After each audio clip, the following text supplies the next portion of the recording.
My name is Bridget Chebet Ngeno. I'm a chief recruiter here at Scholarbook. Scholarbook is an international company that helps the athletes to get scholarship in the American university, which we call the NCAA. Today we are here in Nakuru to try and get athletes who will qualify, and we shall help them get schools in the American university. First of all, my name is Philip. I'm the leader of the track and field department at Scholarbook. I'm located in Germany, so I flew over here for this event. And the inspiration for us was that about 10 years ago, our CEO of Scholarbook traveled to Kenya for a training camp, and he saw all these amazing runners. And his thought was, man, there were so many coaches in the United States that would love to recruit these runners, but they don't know who are the ones with the real good times, who are the ones with the real grades, and so forth. So the idea was that we basically act as a facilitator between the universities and the student athletes. So we help the coaches to identify the right athletes, and we help the athletes to get exposure and to be seen. So we are the middleman that facilitates all of that, and we make sure that both parties win in this whole process. The minimum standards we set are communicated before the time trials, before the events that we organize. So they range from 800 to 5,000 meters. For the women, for example, over 800, it's 208. For the men, it's about 147. And then as we progress longer, of course, they get a bit slower. So 5,000 meters for the women would be 1640. For the men would be 1410. In 3,000 meters for the men, it would be about 810. For the ladies, about 950. In 1500, about 345. And for the ladies, about 430. Of course, we take into consideration things like age, how they're performing in school. So the better your grades are, then we can give them a little bit of wiggle room towards their time. So it's okay to be a little bit slower if you have better performances in high school, for example. And also we consider age. So if you're really, really young, we can look at your times being a little bit slower than the standards versus the older runners. Once they are about 24, 25 years old, they usually have to run more competitive times because they've been training much longer in most cases. So we just look at those different variables, and then of course we also check the talent that we see, how they're running, their form, and so forth. So it's a bit of a process assessing the athletes, but generally once they hit the standards that we set for them, then we will start working with them. Honestly, if the athletes hit the standards, we will find them a school. So there's no set limit per se. So we have enough room for all the talented athletes, so that we cannot just take one or two in each event. Whoever hits the standards, we can work with them. So Bridget is our recruiter here in Kenya. She talks to each one of the athletes that we work with. She makes sure that she involves the parents, the coaches, so that everyone is involved in this whole process, so that we know where the athletes are coming from, what their backgrounds are, how they're doing academically, what maybe challenges they might be facing personally. They all come from different backgrounds, different homes, and so forth. So we take all of that into consideration. And of course, we also have very personal contact with all of these athletes. Every athlete gets their own athlete manager from our company.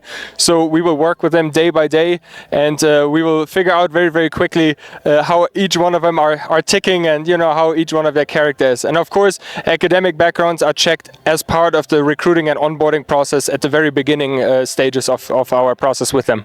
We work with about 70 different universities. So there's many to choose from. I will just tell a few names.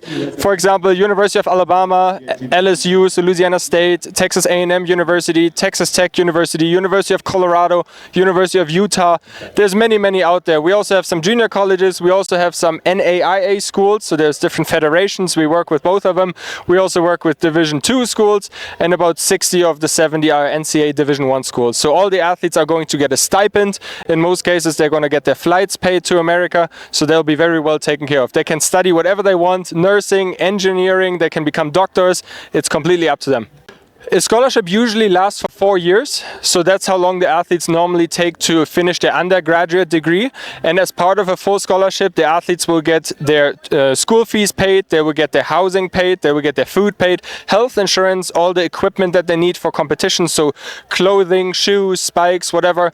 And then the athletes in almost all cases are also getting stipends, flights to the United States, and to return back home in the summers to spend the summer break with their families. So they'll be very, very well taken care of. we work with many different coaches all across Kenya, so we don't want to tear the athletes out of their camps. They're in their comfortable environment and we want to keep them there. So we keep very close contact with them, but we do not force them to join a specific camp beforehand. What we do before the semester starts is that we assemble them for one last training session where they show their fitness so that we can keep them motivated and hold them accountable before they depart for the United States, because season starts immediately. You know, once they arrive in January, immediately they will start racing. So we have to make sure they don't slack off over Christmas breaks, but we will not force them to move away from their homes or from their training centers. They will stay right where they are and we can work with them from wherever they are at the moment. In fact, the Nakuru one is the first one, but we've held many in Kenya. Usually we were holding them in Eldoret. So this is our first time in the South Rift Valley. Bridget brought us here. She's a proud South Rift representative. So this is our first time in Nakuru, but we're very happy to be here. It's a beautiful track. It's lower altitude. Weather is very good for running. So the athletes in Eldoret used to run on dirt tracks. So here the times are much more competitive to what they were in Eldoret, in fact. If we just look at Kenya, in the last 2 years, about 100 athletes, a little bit over 100 athletes have gotten scholarships through us and have traveled to America. Now, if we take all of Africa, the number is far over 200 by now. Most of the universities have their own stadiums. They have usually indoor tracks. They have their own weight rooms. They get physiotherapy every single day at no cost. They don't need any appointments. They travel to competitions every 2 weeks where they don't have to pay for transport. They don't have to pay for accommodation. Everything is paid for by the university. All universities normally have 2 to 3 physiotherapists that are at the exposure of the athletes anytime, 24/7, the whole year. Also, each one of them usually has a strength and conditioning coach. They normally have 1 to 2 personal coaches that are working with them, so every athlete gets whatever they need. Furthermore, they also get access to free tutoring, to nutritionists, psychologists, academic advisors. So all of this is completely free for them and they can use it whenever they want. We have Doris, who was in World Championship in Tokyo, and she was number 4 in steeplechase. So she's almost finishing right now in Alabama University, and even right now we can say she has an NLI contract and she's earning even good money.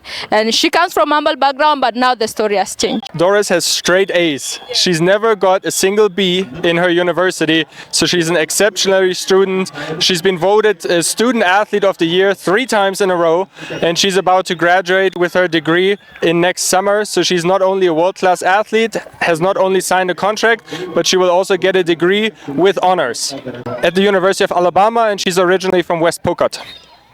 So for us, we can't say that we have a gender balance. What we based on is the time. If the athletes qualify, then automatically we offer them the scholarships. To host a trial like this, we are talking about maybe 200,000 Kenya shillings to make it a success. Sponsors is Scholarbook ourselves. So it's our company sponsoring the event. Those who perform well, they will end up signing the contracts and continue running.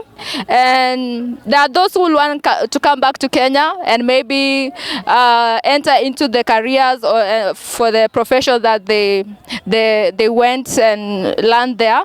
Others will be joining maybe US Army, depending on what they want and how they performed in the US. During their stay in the United States, any athlete that ever has any issues will remain in contact with us. So throughout the whole time of their studies, throughout the whole 4 years, we will be there for them if they have any personal issues, if they have any problems with the coaches, if they don't like the food, if they don't like their roommate, whatever it is, they can always come to us and we will always sort the things for them with the coaches, because we have very close relationships with the American coaches. A lot of the Kenyan athletes, especially at the beginning of their studies, maybe sometimes don't feel like they can speak up, or maybe they're afraid to speak up, so they often come to us and then we sort things for them. After the university, once they graduate, from our experience, some athletes decide to stay there, maybe pursue professional careers in running, while others will return to Kenya, will start running here or continue their running here. We have various athletes from the past that have signed professional contracts, are now running marathons, are now doing road races, and others, they are now all over the world, maybe in the United States, maybe in Europe, maybe they came back to Kenya working as nurses, doctors, researchers. It's really up to them. So So there's a million opportunities. Once you have an international degree, many doors open and the world is yours to conquer. We have the roughly 100 that are already in the US, and currently in the process with us are probably about 30 different athletes that are hoping to start their studies in January, and some of them next August. Yeah, we see it. We see it now. Actually, we see many athletes that have not just taken care of their own fortune and their own well-being, but they're also taking care of their parents, grandparents, siblings. They're putting their siblings through school. They're buying houses and building houses for their parents. They're building farms, investing the money that they're getting. So even now, while they're still in school, they're really taking this opportunity and making the most of it. And that's what I think is going to happen. It's not just going to impact their own life, but it's going to impact their grandparents, their siblings, their parents, their children, their children's children. So it's a massive trickle-down effect, and it's snowballing. I personally think snowballing into something great. And they will come back with education. They will come back with exposure. They will help make Kenya a better place. And so even beyond athletics, obviously we all focus on athletics and we all love athletics, but I think that's the even bigger impact. And if they go on winning medals in the meantime, we're all happy and excited about it. But for me personally, I think that's the bigger impact that all of this is going to make in the long term. The returns to the Kenyan government, because they are sending money back home, so they are growing the economy. Yeah, they're coming back, investing in Kenya. Yes. Doping has been a very bad menace here in Kenya, and we encourage our athletes to run clean and stay safe. So normally we invite the anti-doping agency to educate the athletes, and sometimes they do random testing. And also when they go to America, there is testing before they start running for the university. There's a lot of testing that is done. Doping is always a big issue, obviously, in Kenyan athletics. So yeah, we hope, number one, we hope that most of the athletes, obviously, and all of the athletes in the best case, are standing up for a clean sport, because most importantly, it hurts the opportunities for the ones that come after them. You know, every positive case leaves a dark spot somewhere, and yeah, does not really help the reputation of Kenya as a whole, right, or Kenyan athletics as a whole. So some coaches might even feel you know, they're taking a risk recruiting Kenyan athletes. So I really want to call all the athletes to make sure that they're doing it the right way, and rather train hard, you know, do it as they're supposed to do it. But like Bridget said, we're also working with Anti-Doping Kenya. We supply them lists of the athletes that are embarking to the United States, so that they can be tested even while they're in the United States, that they don't get any issues with registering their whereabouts, so that the doping testers can always find them. And at the end of the day, the biggest issue is, I think, education, and the athletes just being aware of what they're supposed to do and how they're supposed to do it. There's always going to be some sour apples. It's going to be very difficult to avoid that, but we're doing the best we can, and we're hoping to cooperate and partner with Anti-Doping Kenya as good as possible, so that we can all stand for a clean sport. Afraha Stadium, in fact, it's a beautiful stadium. I really like being here. I love blue tracks. I used to be an athlete myself, and whenever I got the opportunity to run on a blue track, I really loved it. So it's a beautiful stadium. I'm very happy to be here, and it's a very fast place. I almost wish I was still in shape to run myself. First, I want to thank Nakuru County for allowing us to use the track. We want to thank the city manager.